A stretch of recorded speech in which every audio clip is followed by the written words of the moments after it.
क्या इंटरव्यू सिर्फ और सिर्फ इंग्लिश में देना चाहिए? अगर मान लीजिए जेनपैक्ट का आपके साथ मैनेजर बैठा हुआ है, एचआर बैठी हुई, वो आपसे इंग्लिश में कॉन्वर्सेशन कर रही है और उस टाइम पे क्या आपको इंग्लिश में ही रिप्लाई करना ज़रूरी है?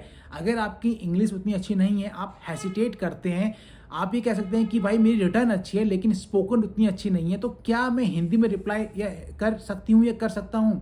तो दोस्तों एक सिंपल सा आपको फंडा बताता हूँ कि ऐसा कुछ भी नहीं होता है। जब आप एमएनसी कंपनीज में देते हैं तो आपको एचआर बोले ना बोले, मैनेजर बोले ना बोले, ऐसा हो सकता है कि वो आपसे इंग्लिश में बोल रहे हो, आप हिंदी में रिप्लाई कर रहे हो, उस टाइम पे वो कुछ ना बोले, लेकिन आपका 99% केसेस में आपको रिजेक्ट ही करा जाएगा, क्योंकि उनका एक सिंपल सा फंडा है कि जब आप इंटरव्यू दे रहे हैं you have to speak in English.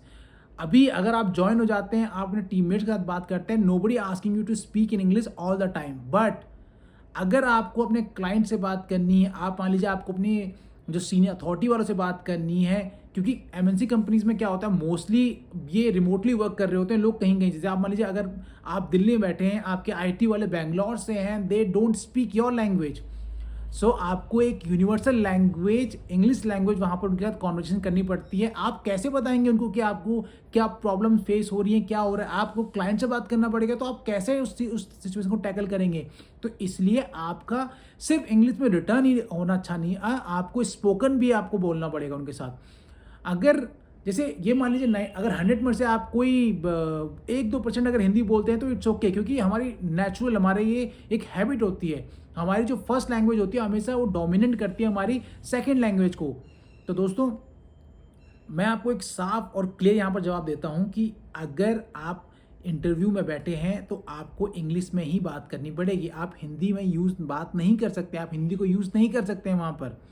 और इंटरव्यू में किस तरीके के सवाल पूछे जाते हैं, इंटरव्यू जो है वहाँ पर किस किस तरीके के राउंड्स होते हैं, वो सभी मैं अपने बाकी वीडियोस में कवर कर चुका हूँ। आप जाके मेरा थंबनेल देखेंगे ना, आपको वहाँ पर वो सब कुछ मिल जाएगा, आपको सारे सवालों के जवाब मिल जाएंगे, आपको ये समझ में आ जाएगा पूरा जेनपैक्ट है क्या चीज़। मैंने वो सारी वीडियोस अपने उसमें बना रखी है। इसके अलावा जो लोग पूछते हैं कि आप जो इनके जेनपैक्ट के जितने भी इंटरव्यूज़ होते हैं, क्या वो गूगल मीट पे होते हैं या फिर कहीं और होते हैं? जी हाँ दोस्तों, गूगल मीट पे होते हैं। आपको ईमेल आएगी, उस ईमेल में आपको लिंक दिया जाएगा, उस लिंक पे आप जाके इनके साथ कनेक्ट कर सकते हैं। आप फ़ोन से भी कनेक्ट कर सकते हैं, आप अपने लैपटॉप से भी कनेक्ट कर सकते हैं दोस्तों। इसमें ये कोई बोलते नहीं है कि आपको सिर्फ लैपटॉप ही चाहिए, आप दोनों से कनेक्ट कर सकते हैं। आप जाके लेकिन हाँ, गूगल मीट पे ही ये करवाते हैं, सारा टाइम गूगल मीट से होता है। जब आप अपने एचआर राउंड ये सब कुछ क्लियर कर लेते हैं, उसके बाद एक असेसमेंट आपको दिया जाता है। आपको उस असेसमेंट को भी क्लियर करना दोस्तों बहुत जरूरी होता है। मान लीजिए आपने एचआर राउंड क्लियर कर दिया, मैनेजर के साथ भी आपने सब कुछ क्लियर कर दिया, आपका सब कुछ ठीक रहा, उसके बाद आपको एक असेसमेंट दिया था, उसमें आपकी इंग्लिश की नॉलेज टेस्ट होती है। उस असेसमेंट में क्या होता है, उस असेसमेंट में आपसे ये क्वेश्चंस पूछते हैं, मतलब जैसे एमसीक्यू टाइप के क्वेश्चंस होते हैं, और कुछ ऑडियोज़ होती हैं। उस ऑडियो को सुनने के बाद आपको उसको लिखना पड़ता है, कुछ ऑडियो को सुनने के बाद आपको सेम बोलना पड़ता है।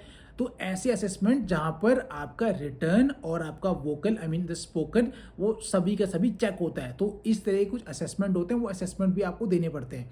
जब आप उस असेसमेंट में भी क्लियर कर जाते हैं, जो कि ऑलमोस्ट लोग सब क्लियर कर जाते हैं, लेकिन फिर भी आपको उसमें फेल नहीं होना पड़ता। अगर आप एक बार ही फेल हो जाते हैं दोस्तों, तो आपका जितना भी टाइम आपने पूरा दिया वो सारा का सारा बेकार चला जाता है दोस्तों।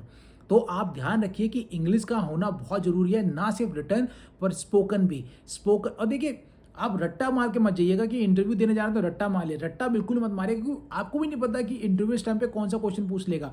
आप मान लीजिए एक चीज़ का रट्टा मारेगा, उसने उसी में से दूसरा निकाल के पूछ लिया, तो आप क्या करेंगे? आप तो सकपका जाएंगे, आप थोड़ा हेसिटेट कर जाएंगे वहाँ पर। इससे बढ़िया आप प्रैक्टिस कीजिए अपनी इंग्लिश की।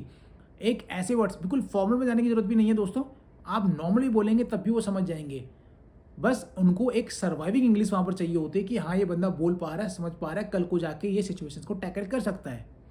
तो अगर आपको वीडियो समझ में आई हो तो लाइक मारिएगा, और अगर कोई और क्वेश्चन हो तो कमेंट कीजिएगा, और अगर बढ़िया लगी तो शेयर कीजिए दोस्तों के साथ जो ऐसी वीडियोस को ढूंढ रहे हैं। Thank you.